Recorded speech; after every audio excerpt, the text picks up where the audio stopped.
ना क्वेश्चन देखिए अब क्या कहता है हमसे।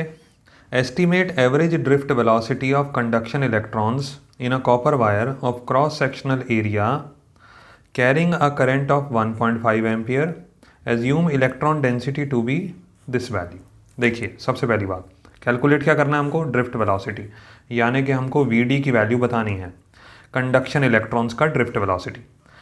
क्रॉस सेक्शनल एरिया, एरिया हमको दे रखा है 1 इंटू 10⁻⁻7 मीटर स्क्वायर, ठीक है जी। Carrying a current of 1.5 ampere, I की वैल्यू हमको दे रखी है 1.5 ampere. Electron density, number density हमको दे रखा है n इक्वल टू 9 इंटू 10⁻28 पर मीटर क्यूब, ठीक है। नाउ वी डी कैलकुलेट करना है हमको, बहुत सिंपल क्वेश्चन ये बोर्ड में आया था। इसके लिए एक रिलेशन याद रखें, I is equal to A N E V D. A means area of cross section, N means number density, E means magnitude of charge on the electron, और वी डी का मतलब drift velocity. Now drift velocity हमको चाहिए तो वो हो जाएगा I upon A N E. अब सिंपल कैलकुलेशन करनी है, बहुत आसान तरीका है, देखिएगा। हमको बोलता है वी डी बताओ, I की वैल्यू हो गई 1.5, एरिया की वैल्यू हो गई 1 इंटू 10⁻⁻7, इन नंबर डेंसिटी हमारा है 9 इंटू 10⁻28, और ई की वैल्यू होती है 1.6 इंटू 10⁻⁻19। अब कैलकुलेशन वैसे तो आप जैसे चाहो अपने तरीके से कर सकते हो, एक सिंपल वे बता देता हूँ आपको। सबसे पहले 10 को कैलकुलेट कर लो, -19 और -7, ये बन गया 10⁻26।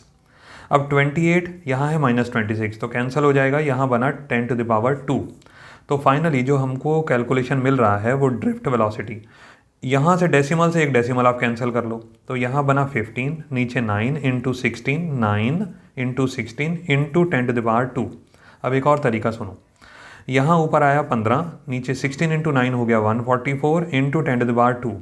अब आप देखो 15 छोटा है, 144 बड़ा है, तो इसका एक बड़ा आसान तरीका है, ऊपर 10 से मल्टीप्लाई करो, नीचे भी 10 से मल्टीप्लाई करो, फाइनली आपका आंसर आ जाएगा 150, यहाँ आ जाएगा 144, और नीचे 10⁻2 और 10⁻1, ये बन गया 10⁻3। अब आप 150 को जब 144 से 144 से डिवाइड करोगे ना, तो ऑटोमेटिकली आपका आंसर 1 पॉइंट समथिंग में आ जाएगा, क्योंकि न्यूमरेटर बड़ा है, थोड़ा सा ही बड़ा है। तो जब आप 150 को 144 यानी कि 144 से डिवाइड करेंगे तो फाइनल आंसर आएगा 1.04। अब डिनोमिनेटर में है 10⁻3, तो ये ऊपर आकर के क्या बन जाएगा 1.04 इंटू 10⁻−3। अब ड्रिफ्ट वेलोसिटी की यूनिट क्या होती है, मीटर पर सेकेंड। सिंपल कैलकुलेशन था, ये रिलेशन याद कर लो, इसका डेरिवेशन भी इंपॉर्टेंट है, बोर्ड में ये भी, इसका डेरिवेशन भी पूछा गया है जस्ट 2 मार्क्स में, PYQs में आपको मिल जाएगा ये, ठीक है ना। जब आप कोई भी सैम्पल पेपर स्टडी करते हैं तो उसमें PYQ में आपको मिल जाएगा I is equal to ANEVD, इसको बोलते हैं relation between current and drift velocity. यही फॉर्मूला इस छोटे से क्वेश्चन में हमारा इस्तेमाल हुआ।